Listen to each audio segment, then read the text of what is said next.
तस्मै श्रीगुरवे नमः। શ્રી સંસ્કાર સ્કૂલ વઢવાણ તો ઓનલાઈન એજ્યુકેશનમાં આપ સૌનું સ્વાગત છે। આજે આપણે ધોરણ 5નો ગુજરાતી વિષયનો પાઠ 10 ભૂલની સજા જોઈશું। તેના લેખક છે પ્રકાશ લાલા। પ્રસ્તુત નાટિકામાં અમેરિકાના ભૂતપૂર્વ રાષ્ટ્રપ્રમુખ અબ્રાહમ લિંકનના જીવનના પ્રસંગો રજૂ થયા છે। ભૂતપૂર્વ એટલે પહેલા હતા તે। નાટિકા એટલે કે નાનકડા નાટક જેવું જે તમે ક્લાસરૂમમાં ને ભજવી શકો। બાળપણથી જ તેમનામાં સત્યનિષ્ઠા, પ્રામાણિકતા, ખેલદિલી જેવા જીવન મૂલ્યો જોવા મળે છે। પુસ્તક પલળી જવાના પ્રસંગમાં ભૂલના પસ્તાવા રૂપે શિક્ષક અને વિદ્યાર્થીના ઉમદા ગુણોનો અહીં સંવાદ રજૂ થયો છે। સંવાદ એટલે વાતચીત। દ્રશ્ય 1 સ્થળ છે શાળાનો ટીચર્સ રૂમ। અંદર 2-3 શિક્ષકો વાતો કરે છે, લખે છે વગેરે। બાળક વિદ્યાર્થી અબ્રાહમ લિંકન પ્રવેશતા બોલે છે। લિંકન કહે છે, મે આઈ કમ ઇન સર? શિક્ષક કહે છે, યસ, ઊંચે જોઈને। અરે લિંકન, તું છે, આવ, બોલ, કેમ ચાલે છે તારો અભ્યાસ? લિંકન કહે છે, મહેનત કરું છું, વળી આપનું માર્ગદર્શન પણ મળે છે। શિક્ષક કહે છે, વેરી ગુડ, મેં સાંભળ્યું છે કે ભણવાની સાથે સાથે તું નોકરી પણ કરે છે? લિંકન કહે છે, જી। શિક્ષક કહે છે, તારા મા બાપ? લિંકન કહે છે, તેઓને મારા શિક્ષણનો ખર્ચ પરવડે તેમ નથી, એટલે હું પોતે જ શિક્ષક કહે છે, સમજી ગયો, હા, તારા જેવા પરિશ્રમ પ્રિય વિદ્યાર્થી માટે મને ગર્વ છે।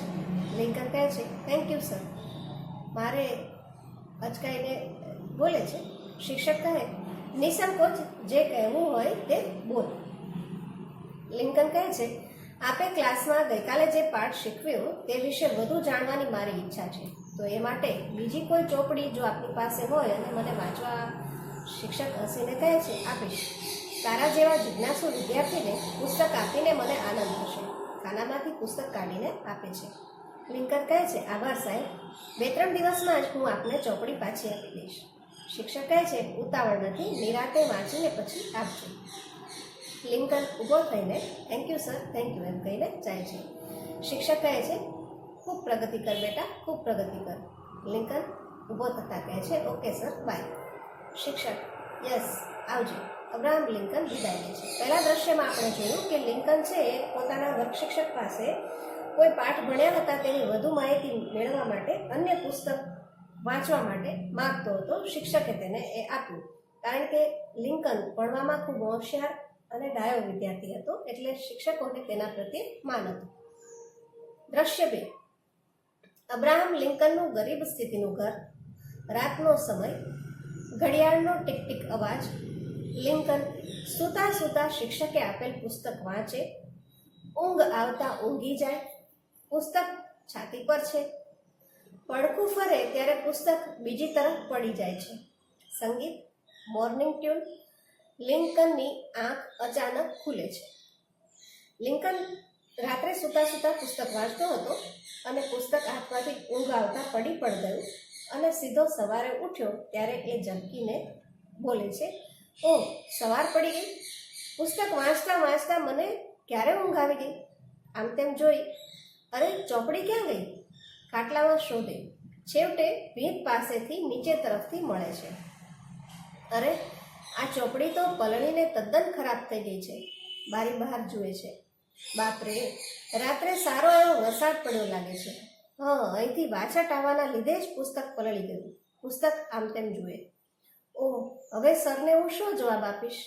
રૂમમાં આંટા મારે, પછી પ્રતિકાત્મક આત્મસંઘર્ષ, એટલે કે મનમાં જ એને આ બધા વિચારો આવે છે।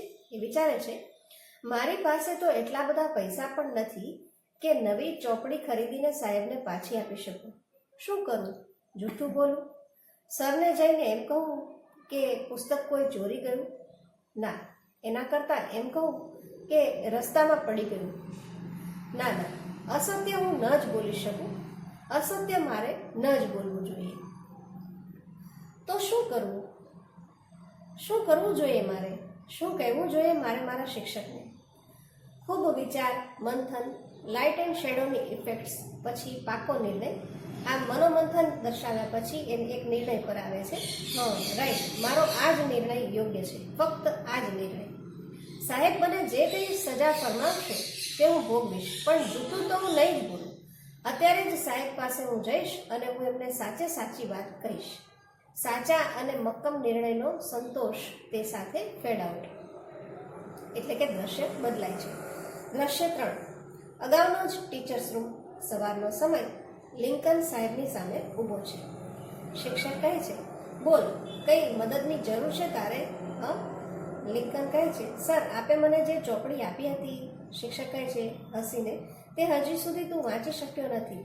કશો વાંધો નહીં, 2-4 દિવસ રાખ તું તારી પાસે, પણ વાંચ, બહુ સારી ચોપડી છે.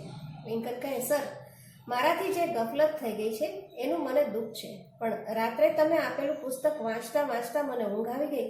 મને એ પણ ખ્યાલ ન રહ્યો કે પુસ્તક ક્યારે નીચે પડી ગયું. સર, ગઈકાલે રાત્રે ખૂબ જ વરસાદ પડ્યો હતો. બારી વાટે મારા ઘરમાં પાણી ભરાતા આપે આપેલું પુસ્તક બતાવે છે અને કહે છે પાણીમાં પલળી ગયું. એવી દશા થઈ છે પુસ્તકની કે વાંચવાના કામનું જ નથી રહ્યું. હું ગુનેગાર છું સાહેબ, હું તમારો ગુનેગાર છું. તમારી ચોપડી. શિક્ષક કહે, નવી ખરીદીને તું મને પાછી આપી શકે તેમ નથી, એમ જ કહેવું છે ને તારે? લિંકન કહે છે, હા સાહેબ, મારી પરિસ્થિતિ. શિક્ષક કહે છે, આઈ નો, મારું પુસ્તક બગડી ગયું તારી બેદરકારીથી.